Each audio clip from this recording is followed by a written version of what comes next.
अब हम block matrix, ये जैसे हमारा मैट्रिक्स है, इसका डिटरमिनेंट निकालना हो तो सिंपली हमारा बड़ा मुश्किल होता है, हम ब्लॉक मैट्रिक्स से निकालते हैं। ब्लॉक मैट्रिक्स में भी इसे ब्लॉक में किस तरीके से डिवाइड करना चाहिए वो हम देखेंगे इस वीडियो में। जैसे हमारा ये है, ये मैट्रिक्स है, इसमें वो कॉलम देखेंगे जहां पे एक से ज्यादा रो में जीरो आ रहा हो। जैसे फर्स्ट कॉलम की बात करें, इसके किसी भी रो में जीरो नहीं आ रहा तो इस कॉलम को कट नहीं करेंगे। सेकंड रो कॉलम की बात करेंगे, इसकी किसी भी रो में जीरो नहीं आ रहा है तो इसका मतलब नहीं। इसमें एक जीरो आ रहा है पर एक के बाद दूसरा जीरो नहीं आ रहा इस कॉलम की रो में, तो ये भी नहीं कट होगा। अब फोर्थ कॉलम की बात करें तो इसमें हम देखें एक के बाद सेकंड, सेकंड के बाद थर्ड, ये जीरो आता जा रहा है कॉलम की रो में, तो हम यहीं से एक कट लगा देंगे ब्लॉक बनाने के लिए।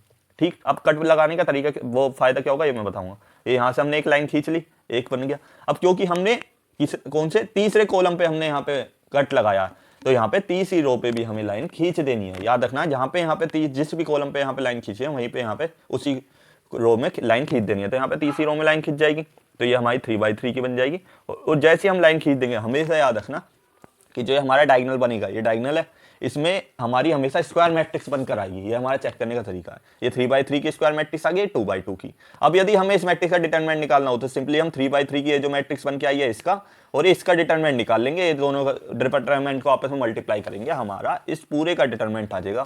अब ये क्यों फायदा नहीं होगा, क्योंकि हम इसका डिटरमिनेंट निकालेंगे, हालांकि ये तो नॉन स्क्वायर है, वैसे अलग से निकालना पड़ेगा, पर इसका इसके साथ मल्टीप्लाई करेंगे तो ऑलरेडी जीरो बन जाएगा, तो हम निकालेंगे नहीं। तो इसका यही फायदा होता है कि हम इस तरीके ब्लॉक बनाकर है ना, हम केवल दो ही मैट्रिक्स से हम पूरा डिटरमिनेंट निकाल देते हैं। अब इसका डिटरमिनेंट 3/3 का निकालना आपको आता ही होगा। इसका 5 आएगा, इसका आएगा हमारा 25। अब 5 इंटू 25 इसका प्लूरल का डिटरमिनेंट हो जाएगा, तो ये हमारा हो जाएगा 125। सिमिलरली इस ब्लॉक, इस मैट्रिक्स का हमें यदि डिटरमिनेंट निकालना है 6/6 का, तो हम इसका भी निकालने का सिंपल तरीका है क्या, इसे भी ब्लॉक में तोड़ लेंगे कि इस कॉलम में हमारी दो जीरो एक साथ नहीं आ रही, मतलब यहाँ पर देखें इसके नीचे नहीं आ रही, यहाँ पर देखें तो एक साथ जीरो नहीं आ रही, यहाँ पे भी देखें नहीं आ रही, यहाँ पर इस कॉलम में देखें इस रो में भी जीरो है, इस रो में भी जीरो है, नीचे जीरो की तरफ आ रहा है।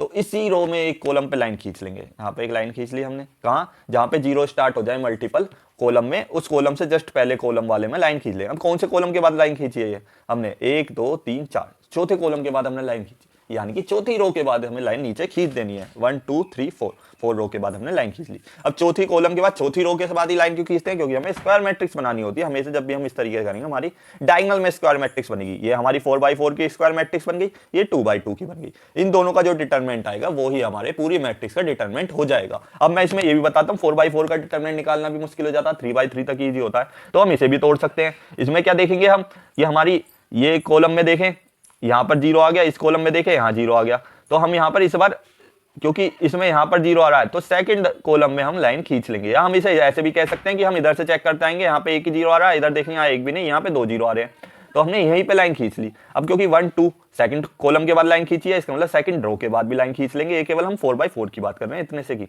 तो अब की बार हमें क्योंकि 4/4 और 2/2 का डिटरमिनेंट निकालना है, तो 4/4 का भी हमने ब्लॉक मैट्रिक्स में तोड़ लिया। इन दोनों का डिटरमिनेंट निकालेंगे आपस में, जो आएगा वो 4/4 की मैट्रिक्स के डिटरमिनेंट के बराबर हो जाएगा। और इसका डिटरमिनेंट, इन दोनों के डिटरमिनेंट को आपस में मल्टीप्लाई कर देंगे, हम कहते हैं इन तीनों के डिटरमिनेंट को आपस में मल्टीप्लाई कर देंगे, तो हमारे पूरे मैट्रिक्स का डिटरमिनेंट आ जाएगा। इसका क्यों नहीं निकाला, क्योंकि इसका हम सामने मल्टीप्लाई करेंगे तो ऑलरेडी हमारा जीरो बन जाएगा।